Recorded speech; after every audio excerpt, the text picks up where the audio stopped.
Hello engineers, तपाईँहरूलाई फेरि पनि एकचोटि स्वागत छ सिभिल क्रेज नेपाल युट्युब च्यानलमा।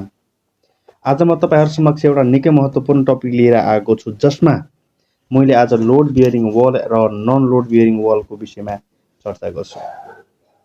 र लोड बियरिङ वाल र नन लोड बियरिङ वाल कति इन्च थिकनेसको हुनुपर्छ होइन, र यसको युज कहाँ कहाँ हुनुपर्छ, र त्यसको साथै पहिलो म एउटा कुरा के गर्न चाहन्छु भने यो जुन हाम्रो स्ट्रक्चर हुन्छ त्यसमा कति किसिमको लोड आउँछ। हाम्रो लाइभ लोड भइहाल्यो होइन, डेड लोड भइहाल्यो, फ्लोर फिनिश लोड भइहाल्यो, र विन्ड लोड भइहाल्यो, अर्थक्वेक लोड भइहाल्यो, र त्यसको साथै पुरै स्ट्रक्चरल एलिमेन्टको सेल्फ वेट पनि आइहाल्छ। र यो जुन सेल्फ वेट लोड छ त्यसले पनि लोड बियरिङ वाल र नन लोड बियरिङ वालमा कस्तो किसिमको प्रभाव पार्छ त्यसको बारेमा पनि हामी डिस्कस गर्छौँ। अब लोड बियरिङ वाललाई डिफाइन गर्नु पर्यो भने a load bearing wall or bearing wall is a wall that is an active structural element of a building which holds the weight of the elements above it. a wall माथिको जति एलिमेन्टहरूको weight हुन्छ त्यो सबैलाई hold गर्ने काम चाहिँ जुन वालले गर्छ that is called load bearing wall है त।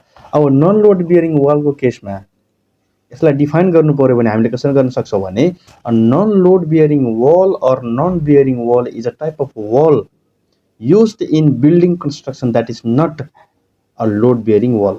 अर्थात it is a wall that does not support the weight of a structure other than the wall itself.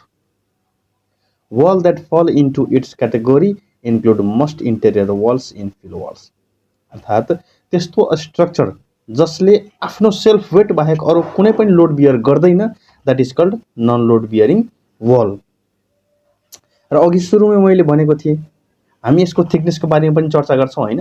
Load bearing wall हामीले बनाउँदा होइन अथवा कसैले बनाउनु पर्यो भने त्यसको थिकनेस मिनिमम कति राख्ने हो भने जेनेरली लोड बियरिङ वालको केसमा डबल ब्रिक अर्थात् 9 इन्चको वाल चाहिँ बनाउनु पर्ने हुन्छ र त्यसरी फलो गर्ने गरे।